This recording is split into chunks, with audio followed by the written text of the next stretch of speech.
হাসরের ময়দানে শুধু 2টা সিংহাসন থাকবে। তখন আল্লাহ একটি সিংহাসনের মধ্যে বসবে, চারিপাশে 1,24,000 নবী রাসূল ফেরেশতাগণ সবাই থাকবে। তখন সবাই বলবে আরেকটা সিংহাসনের মধ্যে কে বসবে?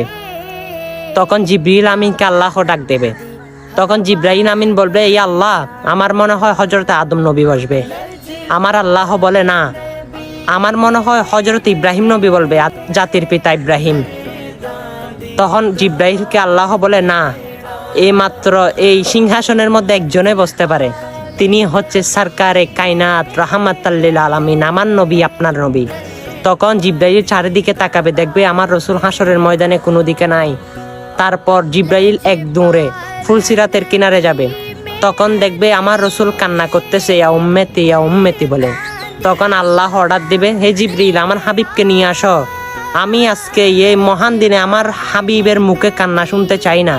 আমার হাবিবের সকল উম্মতকে আমি মাফ করে দিলাম। তখন আমার রাসূল ওই সিংহাসনের যোগ্য হবে। ওই সিংহাসনের মধ্যে আমার রাসূল বসবে, আর চারিদিকে দমনি শুরু হবে, ইয়া রাসূলুল্লাহ সাল্লাল্লাহু আলাইহি ওয়াসাল্লাম। হ্যাঁ, এটাই আমার নবী, আমার নবীর এত মর্যাদা। আর আপনি সেই নবীর জন্য কি করতেছেন? সেই নবীর জন্য কিছু করতে না পারলে ওই সুন্দর বাণীটা, এই সুন্দর কথাটা সকলের মুসলমানের কাছে কাছে জানিয়ে দিবেন। পারলে একটু কষ্ট না হলে, আঙ্গুলে ব্যথা না হলে ভিডিওটা শেয়ার করে দিতে পারেন। আমিন।